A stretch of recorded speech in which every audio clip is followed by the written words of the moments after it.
bem-vindo, seja muito bem-vinda. A gente está começando hoje mais um quadro do Café com a Raíza. E eu estou muito feliz de receber aqui a Luciana Lasmar, e a gente vai conversar sobre muitas coisas. Ela vai contar um pouco dos processos dela com o trabalho, com a casca, e como que esse autoconhecimento, o autocuidado também foi acontecendo para ela. Oi, Lu, seja muito bem-vinda. Oi, gente, eu tô muito feliz, é a primeira vez que eu participo de um podcast e pra mim é maravilhoso, porque é com a Raíza, uma pessoa que eu já conheci, que eu admiro muito como profissional, óbvio, mas principalmente como ser humano, que ela é maravilhosa, assim, quem tem a oportunidade de conhecer a Raíza sabe do que eu tô falando, enfim, vou ficar aqui puxando o saco dela, mas ela é muito maravilhosa, é uma pessoa muito sensível e que tem como um dom, né, despertar na gente coisas que a gente...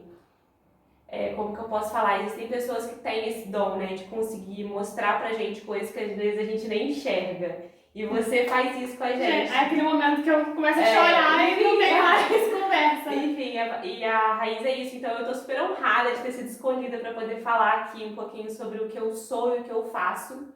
E vamos, né? Gente, é tudo muito recíproco, eu tô muito feliz de verdade, eu também te admiro muito. A gente teve a oportunidade de trabalhar juntas quase um ano, né? Sim. Mais ou menos. Então, a Lu é essa pessoa que chega iluminando os espaços e que agrega com certeza, não só comigo, mas com todo mundo que passa por você. Obrigada. E eu queria que você contasse o que é a casca. Eu lembro que quando a gente se conheceu, pra mim a casca de início era uma loja que fazia ecobags, mas hoje eu sei que é muito além disso, né? A gente estava conversando aqui um pouquinho antes, ela já me contando das oficinas, então explica um pouco pro pessoal.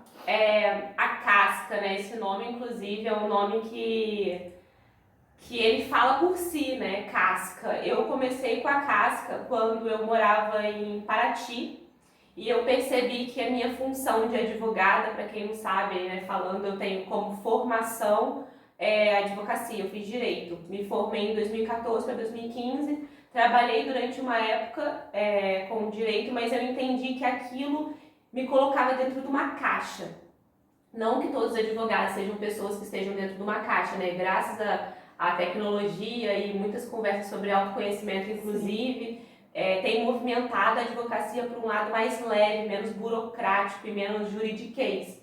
Mas eu me sentia muito encaixada naquele lugar e vi que eu precisava conhecer essa pessoa, Luciana, o que a Luciana queria fazer, o que era a coisa que fazia meus olhos brilharem. E quase sempre os trabalhos onde eu conseguia me desenvolver mais como Luciana não estava dentro de um escritório.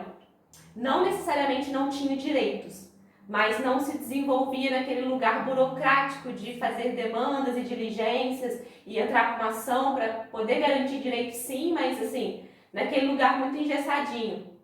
E eu tive esse sonho, né, de trabalhar com moda desde criança. Era uma coisa que eu lembro que quando eu era criança, minha avó, né, aquela famosa história, a gente fazia roupinha de boneca e tal. Mas é muito louco, porque eu sempre achei que aquilo era muito distante pra mim. Por várias questões. Primeiro porque eu não sou filha de pais ricos, né? Minha mãe é professora e meu pai é vendedor. Então, sempre foi com muita batalha que meu pai fez. Eu até falo, meu pai já bateu muita barriga em balcão de supermercado para poder pagar o que a gente gostaria de ter, né? E a minha mãe é professora da prefeitura. Então, assim, existem várias camadas dentro disso. E aí eu não poderia ir para o Rio de Janeiro fazer moda, que era um curso pago, enfim. Não era um curso barato. Não era um curso barato. Então eu só consegui desenvolver esse meu desejo nesse momento, quando eu estava em Paraty. Eu pensei, eu vou fazer o que eu quero fazer e eu vou tentar fazer isso devagar. Aí veio a ecobag na minha cabeça, num insight. Isso foi muito engraçado, eu já tinha voltado para Volta Redonda, eu já sabia que eu precisava fazer alguma coisa, só que eu não tinha ideia do que era. Eu não sabia se eu ia trabalhar com roupa, se eu ia trabalhar com tecido de fato, se eu ia começar a desenvolver um outro trabalho voltado para moda, que era o que eu queria fazer. Mas enfim, era uma coisa que ainda estava escondida. Já estava acontecendo, mas estava acontecendo não pelos meus olhos, assim, eu não conseguia visualizar. É aquele famoso, o que vai acontecer já está acontecendo. Com certeza. E aí eu comecei a pesquisar e comecei a procurar. E num dia, dentro de um carro, conversando com um amigo, aí eu peguei, a gente estava indo para o Parque Nacional do Itatiaia. Aí veio na minha cabeça, o meu pai, ele trabalha com vendas, né? Meu pai é vendedor e ele vende para supermercado. E eu já trabalhei com meu pai, inclusive, na época da faculdade, o que pagava parte da minha faculdade me dava renda, era esse trabalho junto com ele. E eu sempre gostei muito de vender. Eu gosto de vender, eu gosto de trocar com as pessoas. É boa na lábia! Eu gosto de falar, gente. Sim. E isso é uma coisa que eu adoro, assim, eu gosto de trocar. Só que eu tenho um questionamento muito forte sobre a venda. Eu não consigo muito desenvolver vendas de produtos que eu não acredito. E quando aconteceu isso, quando eu tive a necessidade de trabalhar, né, porque é importante dizer, né, gente, nem todo mundo tem o privilégio de poder escolher com que vai trabalhar. Exatamente. E a gente tem boleto pra pagar. Então, e era meu caso em alguns momentos, assim, eu já cheguei a trabalhar com vendas de materiais, assim, que nada a ver, sabe, coisas que não tinham nada a ver. E aí, eu pensei, eu preciso olhar para esse trabalho, essa oportunidade que eu já tenho de comunicação dentro do supermercado e tentar pensar o que eu posso levar para o supermercado que vai ser uma coisa interessante, vinculada àquilo que eu trabalho com moda. E veio a Ecobag, tipo assim, encaixada, sabe? Tipo, a Ecobag, eu vou conseguir mostrar para eles que tem uma oportunidade de trabalhar com um produto que substitui o plástico e que é algo que fala. Sim. Porque a Ecobag, ela tem uma estampa, ela fala. E aí, enfim, eu comecei a desenvolver as ecobags e comecei a costurar. E aí eu dei de cara com a produção. Esse momento da produção foi aquele soco na cara, sabe? Porque a gente, quando tá naquela superficialidade da venda e a gente não entende sobre todo o processo antes de ser feito, pra chegar, né? foi um aprendizado gigantesco. Eu errei muito, eu acertei também, eu descobri pessoas na minha vida que me transformaram. Porque no início era com uma pessoa, era sócia, não era? Tinha uma sócia. Eu tive uma sócia e nós duas aprendemos a costurar juntas, inclusive a minha ex-sócia, que não é mais minha sócia, inclusive, oi Paulinha, porque com certeza ela vai ouvir esse podcast, ela é minha melhor amiga. Sim. Se existe isso de melhor, né, que a gente às vezes põe esse nome de melhor, né, mas assim... Não uma das. É uma das, mas ela é a minha grande amiga, né, ela é uma grande amiga, assim, e a gente foi sócia durante 2 anos, ou 3, não me lembro, acho que a Casca agora já tem 4 anos, então foi o primeiro ano da Casca. Eu acho que foram 2 anos, eu sozinha e 2 anos com a Paulinha. E aí nós aprendemos muito nesse processo, assim, a Casca acabou virando um lugar de aprendizado para mim que eu nunca imaginei que seria, sendo muito sincera, assim.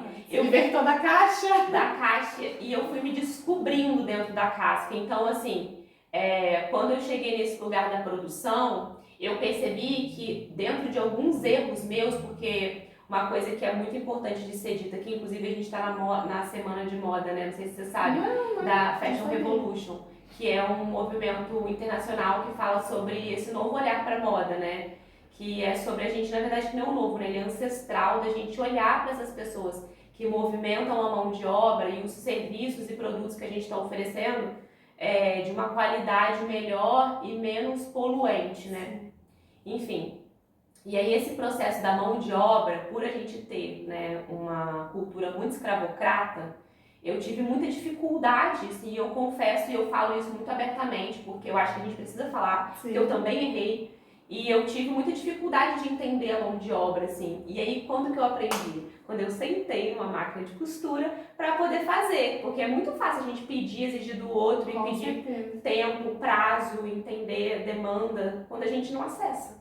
Exatamente. E quando a gente tem uma coisa muito legal de dizer também, que é o privilégio. E aí, assim, muitas pessoas são muito privilegiadas de ser chefe, tá sempre trabalhando de uma forma vertical. Mas às vezes nunca sentou pra fazer aquilo, né? Não sentou e não consegue se entender dentro de uma relação horizontal. Sim. Porque tá sempre nesse lugar de estar se sentindo meio empregador, sabe? E aí a Casca foi me dando vários tapas, assim, tipo, olha, aprende aqui porque você precisa aprender isso. E aí, enfim, só pra não fugir, né? A Casca foi me desenvolvendo enquanto ser humano. Isso é muito linda, né?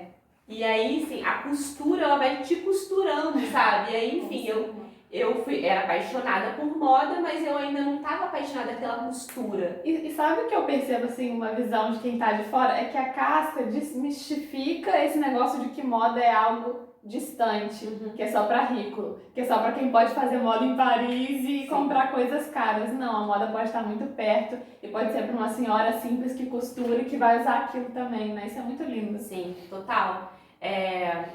A costura é um trabalho que ela exige muito do corpo, sabe, Raíza? Então, assim, existem mulheres que infelizmente elas estão inviabilizadas não só em relação à consciência de que eu posso costurar e fazer um trabalho e vender, mas também porque a idade ela traz pra gente algumas inviabilidades, né?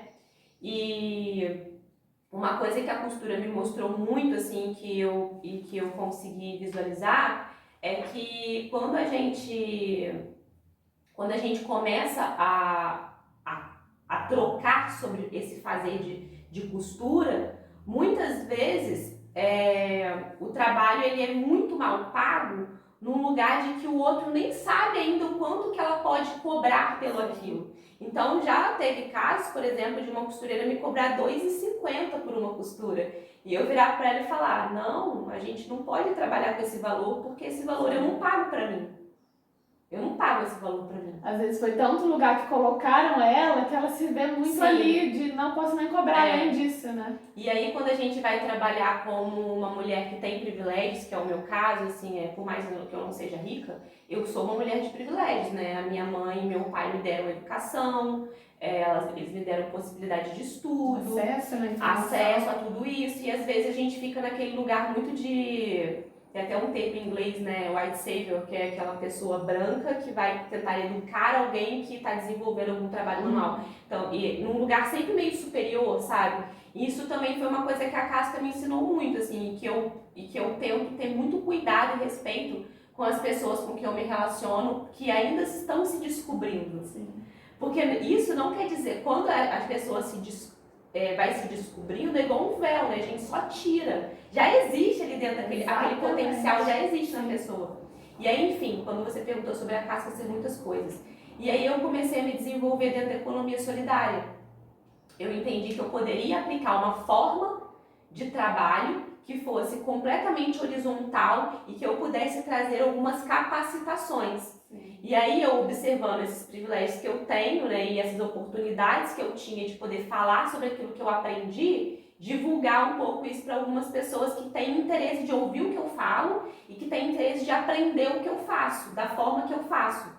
E aí a casca foi virando uma coisa muito diferente, assim, aí hoje eu dou oficina, eu dou palestra, eu dou workshop, e eu comecei agora a trabalhar com inclusão produtiva, fazendo link até com o SUAS, né, que é o Sistema Único de Assistência Social. Hoje quem está fazendo as minhas serigrafias é o pessoal que são os alunos da inclusão produtiva, e aí eu vou investindo nessa troca, sabe? Isso é muito incrível, né? Que é de fato a oportunidade que talvez muita gente nunca fosse ter, porque vamos ser sinceros, não chega, né? Tem lugares que não vai chegar. Eu acho que um pouco além assim da oportunidade não chegar, porque eu acho que às vezes a oportunidade até chega, mas ela vem de uma forma meio torta, sabe? Ela vem de um jeito meio torto. Então, quando eu consigo falar para essa pessoa, olha, você é capaz, o que você precisa é de perceber que essa pessoa aqui, ela não tá te pagando bem, ela tá te sobrecarregando, na verdade. E você pode fazer às vezes por conta própria, sabe? Às vezes você mesma pode vender esse produto. Às vezes a pessoa nem se liga naquilo. Né? Mas também o empreendedorismo, às vezes, ele é um pouco cruel. É isso que eu ia perguntar. Como está sendo se movimentar sozinha, ou empreender? Então, aí empreender é um lugar muito, muito complicado, porque ao mesmo tempo que você faz as coisas sozinha, que nunca é sozinha também, né, enfim, e aí você precisa às vezes delegar um pouco algumas coisas para não ficar tudo centralizado, é muito cômodo também às vezes ser CLT, sabe? É bom ser CLT, porque você tem certeza que aquele dinheiro vai pingar no final do mês. É segurança. É uma segurança. Além de tudo, tem a relação da aposentadoria, tem várias questões às vezes que uma empresa te fornece, mas dentro da minha vida, eu, por exemplo, nunca fui CLT. Sim. Na vida, gente, eu nunca fui CLT. Eu nunca consegui um emprego que, de fato, a pessoa estivesse me valorizando. Então, eu meio que fui obrigada a me virar, assim, a minha vida foi essa. Eu trabalho desde meus 14 anos. E desde meus 14 anos com venda. E aí, enfim, eu tive que ir me desenvolvendo até chegar onde eu cheguei agora, de ter minha marca própria e ter esse olhar do que eu quero dentro da casca e o que eu não quero também. Isso é muito bom. E é isso, assim, é difícil, muito difícil, às vezes é muito glamourizado, né, o empreendedorismo, né, mas ele foge muito desse glamour, assim. Tem dia que eu fico tentando me organizar dentro de 8 horas por dia, mas 90% dos dias eu trabalho mais de 8 horas, e aí tem... E é você com a sua disciplina, né? Exatamente. E aí que eu acho que é o mais desafiador, uma das coisas, né? E a pisciana aqui, gente, sou pisciana, então... peixes com ar, né, que é gêmeos. Então, gêmeos com peixes é tipo, socorro, Jesus amado. E Lu, você abriu falando, né, que você se formou em Direito, que você se sentia numa caixa, que você não se via ali dentro de um escritório e que fez essa transição. E olhando pra Luciana lá de trás, que se formou aquela menina e hoje, em algum momento bateu o arrependimento, em algum momento você pensou em voltar pro Direito, ou foi mesmo uma libertação, como que você se vê hoje? E já puxando o gancho para a próxima pergunta, até também nessa coisa do se cobrar, né? Nossa sociedade dita muitas coisas. Quando você tem 30 anos, você já tem que ter um monte de coisa e tem que estar trabalhando e tem que estar super bem. Se isso foi alguma questão para você em algum momento, né? Foi. Gente, a minha gata acabou de começar a participar aqui agora, tá? Sabe? Se vocês não ouvirem tá aparecendo. o miado, Enfim, eu faço terapia. Tá, gente? Não que isso vá fazer com que eu seja a pessoa perfeita, porque tem gente que fala, né, mas eu faço terapia como se isso fosse isolar a gente de algum erro. Mas a terapia me ajuda muito nesse lugar de me entender no e se, sabe? Eu acho que esse e se é uma coisa que eu até tenho falado sobre isso nos últimos dias, porque a gente tem, né, essa dúvida do e se eu tivesse feito outra coisa, e se eu tivesse escolhido outra coisa. E eu acho que a vida é isso, sabe? Eu acho que toda escolha sempre vai ter uma renúncia, então eu poderia ser uma outra pessoa hoje, eu poderia ser uma advogada bem-sucedida, eu poderia ser uma advogada talvez frustrada, que não tivesse tido coragem de investir em um outro potencial meu. Mas eu acredito muito, Raíza, que quando a gente tá buscando essa inteireza de ser, sabe? De parar e olhar quem é a Luciana, eu acho que os caminhos eles vão se abrindo e que eu acho que o que divide as coisas são as dúvidas, sabe? Tipo, existem coisas que eu não tenho dúvida. Eu não tenho dúvida da casca, por exemplo. Eu nunca tive dúvida da casca. Eu tive dúvida de escolhas dentro da casca. Mas sobre a casca eu nunca tive dúvida. Quando eu fui escolher trabalhar com tingimento natural, por exemplo, eu não tive dúvida. Quando eu vi aquilo pela primeira vez, eu falei, meu Deus. Eu até fico emocionada, é isso. É porque é muito um se reconhecer, eu sou isso aí, então é muito natural, é muito fluido, é muito aquele lugar que as pessoas falam de quando você tá fazendo algo que você nem vê o tempo passar, porque você tá muito ali dentro daquilo, né? E aí isso me ajudou muito, assim, a perceber as minhas escolhas, sabe? Me auto-observar, sabe? Existe uma cobrança um pouco grande em relação a mim mesma. Eu tenho, né, a Raíza sabe, a gente trabalhou junto, enfim, eu tenho uma autocobrança um pouco complexa, assim. Quando eu erro, eu sinto muito as coisas, assim, quando eu erro. Tipo, eu não quero errar com as pessoas. Mas isso é uma coisa que eu tenho aprendido também, que é sobre mim. Então, eu gosto muito de ouvir podcast, né? Eu tava até falando isso com a Raíza, tem um podcast que eu ouço muito, que é da Natália Souza, aquele Pra Dar Nome às Coisas. Esse podcast é lindo. É muito bom. E ela fala muito sobre isso, assim. Não adianta a gente querer exigir mudanças externas do mundo enquanto a gente não se autopreservar e se automudar. E uma coisa também que eu acho muito importante é se impor limites, sabe? Com certeza. Porque a gente ensina o lado de fora a lidar com a gente, sabe? Com certeza. Não é o lado de fora que às vezes ensina a gente. Óbvio, a gente tem referências do que é bom e do que é ruim. E a partir disso a gente vai se descobrindo. E é o que eu tenho feito para não cair nessa coisa do arrependimento, sabe? Porque quando a gente faz sendo muito fiel ao que a gente não tem como a gente se arrepender, sabe? Apesar dos desafios, né? A gente tava trocando essa ideia antes de começar a gravar, da grana, como que é desafiador você estar sozinho nesses processos, mas, cara, vale tanto mais a pena. Porque imagina você lá dentro de um escritório. Você não tava feliz, não era você, né? Nossa, já chorei muito, gente. Em silêncio, sentada na frente dessa máquina de costura, assim. de eu estar em momentos bem complexos da minha vida em relação a várias questões em que eu precisava, às vezes, ter um reconhecimento de mim mesma, sabe? Não era nem de fora. E, às vezes, quando acontece uma coisa extraordinária, você fica, meu Deus... Igual falando aqui agora, né, sobre trabalho, enfim, eu tive pela primeira vez o maior pedido de ecobags da Casca esse mês. Inclusive, estou super feliz com isso. Eu fiz uma parceria com a empresa e ela me contratou para poder fazer as ecobags dela. E eu fiquei, na hora que eu fui contratada, enfim, que caiu aquele dinheirinho na conta, eu peguei, meu Deus, muito obrigada, Senhor. E aí eu lembrei de tantos dias, eu fico até emocionada de falar, tantos dias que eu idealizei isso para mim, que eu fiquei, esse dia, um dia vai chegar. Uma hora uma empresa grande vai poder me contratar e vai me olhar. E aí, quando aquele dia chegou, eu percebi, inclusive isso é um insight até mesmo de coisas que eu já ouvi, é que os dias ordinários, eles são tão importantes quanto os dias extraordinários, sabe? Porque Com certeza. Aqueles dias cotidianos, de coisas muito simples que você faz todos os dias, eles vão construindo aquele dia incrível. Isso que eu ia falar, como chegar no extraordinário se você não fez o de antes? Você não sabe, o extraordinário ele só acontece pontualmente dentro de uma linha de tempo comum. E eu acho que os ordinários são muito extraordinários, né? Que são eles que te levam pra lá. Olha que lindo, né? E Lu, agora falando um pouquinho do autocuidado, a gente já tá falando aqui, né, de quanto a casca já te transformou internamente. Como que você olha hoje para o autocuidado? E eu percebo, graças a Deus, uma mudança nisso, porque antigamente, quando a gente falava de autocuidado, pensava-se muito só na aparência, né? A mulher lá, então, passando uma loção, tentando não envelhecer. Isso é um papo que eu ainda quero trazer aqui. Mas, enfim, autocuidado para mim está muito além, né? A gente está aqui podendo ter essa troca, podendo talvez expandir alguém, poder tomar uma xícara de café, poder ler um livro. Para você, como que é isso? Como que você descobriu a importância de realmente se olhar, se cuidar e o que você tem feito?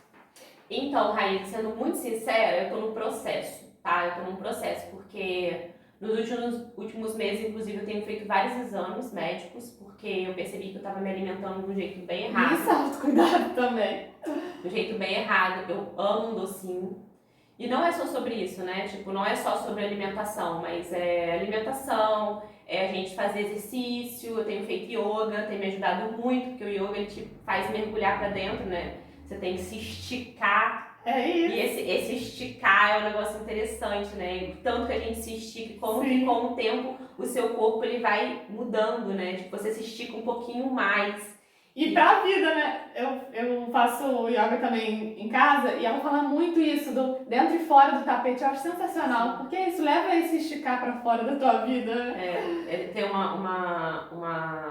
aquela coisa, né? Observa a respiração, corpo ativado, né? Deixar o corpo ativado. Isso a gente tem que ficar a gente tem que não, né? A gente deve perceber isso na vida, assim, E além disso, o autocuidado também me fala muito sobre saber me relacionar. Porque o relacionamento, às vezes, a gente coloca muito no lugar de uma coisa amorosa. E se relacionar, a gente aprende a viver, a escola da vida, assim, é se relacionar. Então, você se relaciona com uma manualidade que você faz, você se relaciona com a sua família, você se relaciona com os seus amigos, principalmente, as pessoas com quem você escolhe estar perto de você. E eu acho que o autocuidado está dentro dessas coisas, desses nuances, assim, sabe? Saber dizer não. Era outra pergunta aqui, né? Gente, eu confesso, eu tenho muita dificuldade com isso, de dizer não, mas é o que a gente falou no início, você falou isso, né? De colocar os seus limites. O outro vai saber porque você determinou aquilo. Como que é pra você eu dizer não? Você já sabe, eu tenho muita dificuldade de dizer não. Às vezes, em muitos momentos, eu disse sim pro outro, dizendo não pra mim. E eu tenho aprendido a dizer não. Ontem, por exemplo, foi um exemplo disso. Eu tenho uma grande amiga que eu amo muito, que é uma referência também de pessoa pra mim, assim, que ontem ela me mandou uma mensagem, eu não vou falar o nome porque eu vou falar o caso, tá, gente? Mas enfim, uma amigona minha, ela mandou uma mensagem: amiga, eu preciso conversar com você sobre o meu relacionamento. E era tipo meia-noite, e eu tinha acabado com a ecobag, gente, que eu fiquei 3 horas costurando, que era um modelo novo que eu não tinha feito ainda. Tem isso, toda vez que a gente vai fazer coisa pela primeira vez, a energia é outra. A energia é outra e é sempre muito mais difícil. E aí, enfim, eu fiquei muito tempo fazendo aquilo, eu tava muito cansada. E eu consegui virar pra ela e falar: amiga, você me desculpa, mas tem como a gente conversar sobre isso em outro momento? É libertador, né? Porque eu não vou conseguir te dar a atenção necessária e eu estou muito cansada. E eu sabia que aquela conversa ia ser uma conversa muito complexa, assim, pra ela e pra mim, dizendo o meu ponto de vista sobre o que ela estava passando. E ontem, inclusive, foi o dia da minha terapia. Eu fiz terapia e eu tinha falado sobre algumas questões, assim, que poderia envolver o assunto dela. E aí eu fiquei pensando, cara, eu vou dar várias opiniões aqui pra ela que eu não vou estar pronta agora porque eu tô completamente exausta. E eu também não tô afim de fazer isso agora, entendeu? Tá tudo bem. E tá tudo bem. Inclusive, acordei hoje de manhã e mandei, oi amiga, bom dia. E mandei um podcast pra ela de uma coisa que eu tinha ouvido que tinha tudo a ver. Sim. E aí, se ela tiver afim, na hora que ela tiver afim, ela vai trocar comigo. Exato. E eu acho que são esses limites, assim. Acho que a luz até chega diferente, que você tá aberta pra falar, Sim. dizer aquilo naquele momento, né? Não se forçar. Isso. E aí, uma outra frase também que eu acho que é muito importante de falar, assim, que é a gente ensina como as pessoas vão lidar com a gente, né? A gente ensina as pessoas a nos respeitar, a gente ensina pessoas a ter respeito e, além de respeito, nos preservar também, sabe? Porque a gente não pode, né, estar aberto o tempo todo a tudo. Exato. A gente pode receber crítica, eu acho que críticas são Sim. sempre muito boas quando elas são construtivas e que elas são feitas com um bom olhar, com cuidado e tal. Mas nem sempre é assim, então a gente tem que se preservar e é isso, assim. Mas O não se escolher também, O não né? é sobre isso, Exato. Agora, outra coisa também que eu acredito muito que circula o autocuidado é o silenciar, né? A gente falou disso um pouquinho. Quando você silencia, você observa seus pensamentos, você vai pra dentro, você vai se conhecendo. Eu brinquei falando com você esses dias que tem uma amiga minha que até falou que se sente ofendida com a gritaria, com o barulho. Como que é hoje pra você ou se aquietar, ficar só com você, que já leva até pra solidão? Eu acho que durante muito tempo a gente colocou nesse lugar, né? Ah, solidão é algo ruim, a pessoa tá lá triste, sozinha, mas não. Hoje tem um outro termo, as pessoas falam solitude, mas é justamente você curtir essa sua companhia, curtir esse seu silêncio, ficar com você. Como que é pra você? Então, isso é uma outra coisa que a casca também, né? Isso é muito louco. Parece que é um casulo mesmo que eu me encontrei, assim, pra poder entender a Luciana e o que a Luciana traz. Sinceramente, sobre silêncio, eu tenho muita dificuldade de me silenciar porque eu sou uma pessoa muito comunicativa. Isso é uma das minhas características mais fortes. No trabalho falava pra caralho. Nossa, eu falo muito, gente. Eu tenho que tenho que tomar cuidado porque às vezes eu posso sobrecarregar, né? Enfim, às vezes em muitos momentos isso acontece. Só que o que eu tenho feito ultimamente eu acho que quando a gente excede muito, a gente desequilibra. Então, o silêncio, ele vem desse lugar de equilíbrio para mim, ele tem vindo para um lugar de equilíbrio, assim, eu tenho conseguido me silenciar muito mais.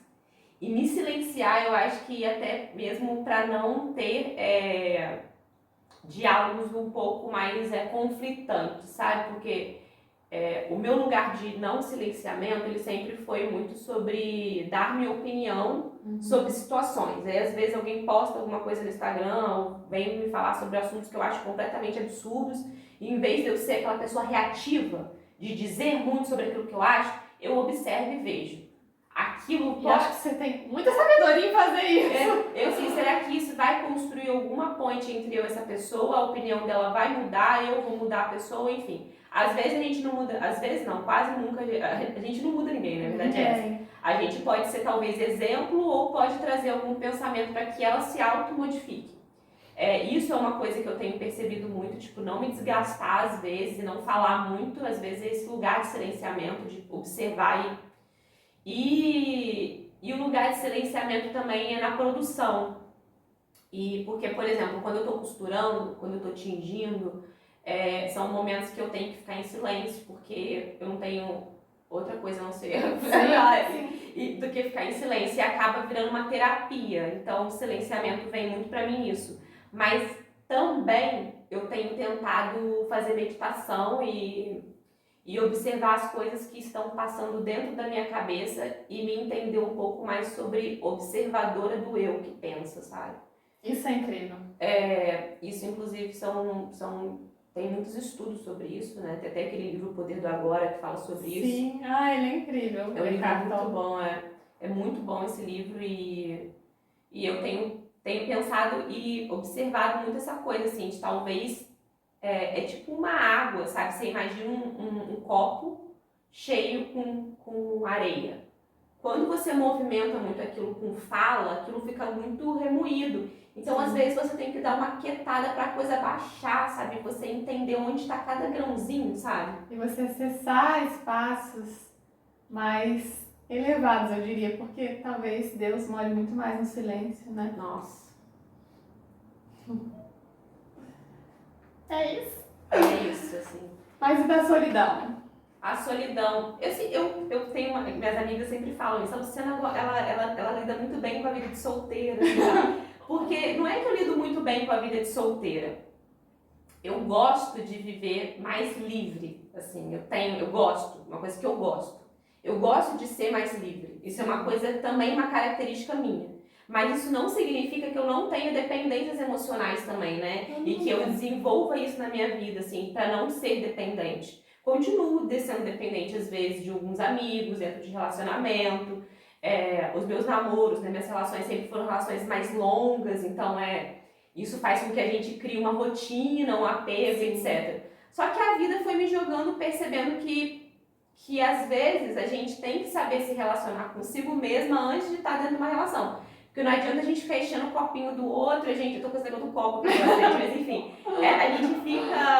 a gente fica às vezes querendo alimentar muito o outro e se alimentar do outro e não se autoalimentar sobre o que a gente é, assim. Então eu tenho percebido que às vezes estar sozinha, não só em relação a namoro, casamentos e tal, em relação a amizades também, é sobre essa coisa da construção, sabe? Da gente estar bem para poder compartilhar aquilo que sabe? É esse lugar, assim.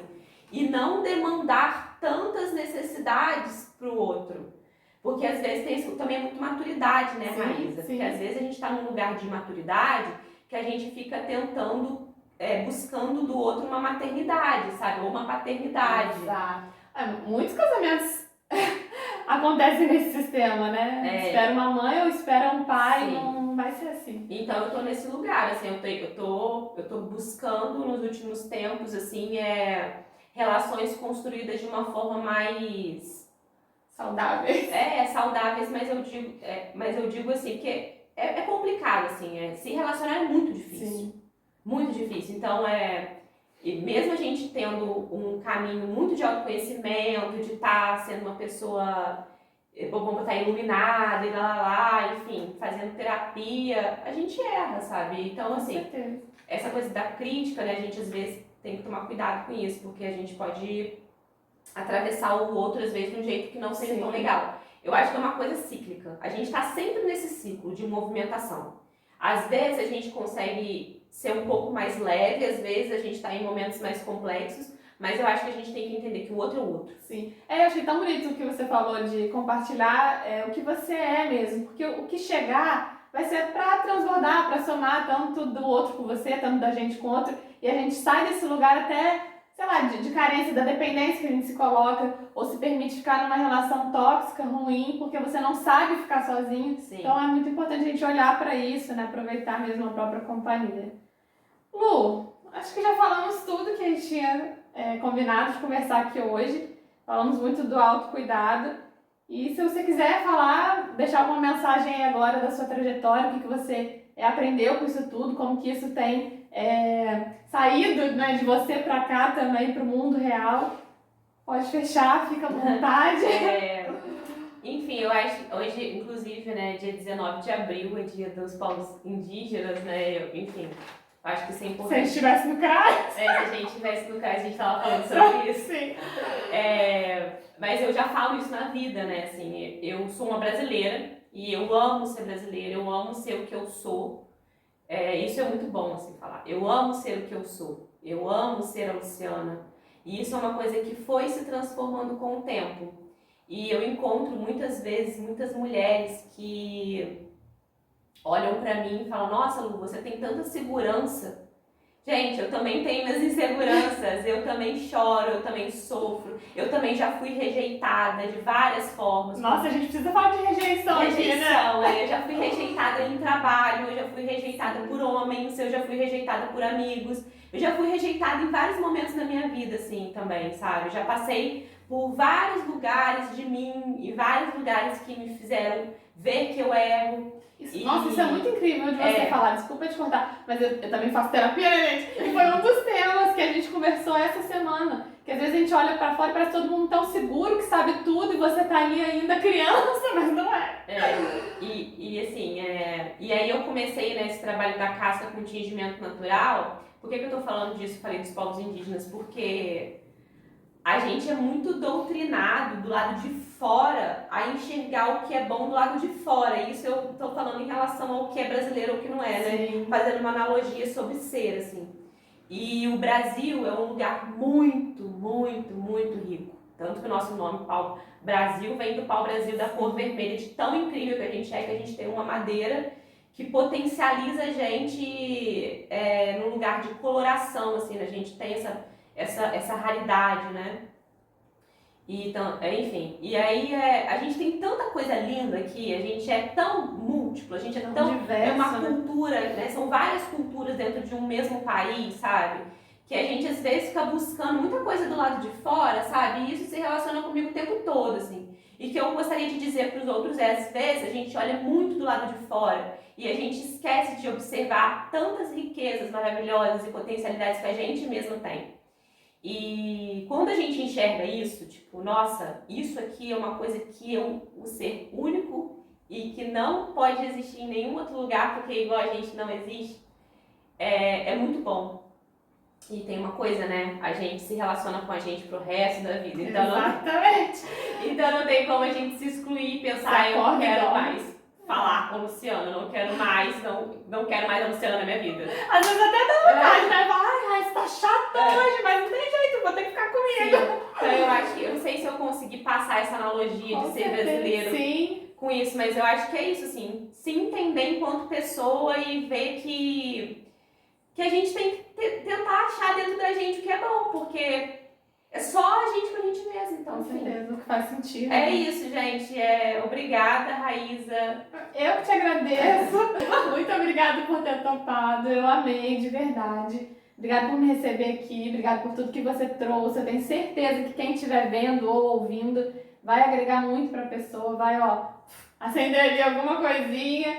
E é aquilo que você falou, né? O que a gente pode gerar hoje no outro, ninguém muda ninguém, é talvez um olhar de caramba. Eu quero mudar isso em mim a partir do que o outro falou. Isso é muito bonito, né? Então, mais uma vez, obrigada. Eu amei de verdade que você volte aqui muitas vezes, tá? Obrigada. Espero com novidades, né? Que o movimento né? Sim. Espero com mais novidades na próxima vez. Obrigada, gente. Foi um prazer. A gente está chegando mais ao final de um quadro Café com Raíza. Eu estou muito feliz de estar tendo esse papo aqui hoje. E eu espero que você volte muitas vezes para ouvir a gente aqui. Um beijo e até o próximo. Tchau, tchau.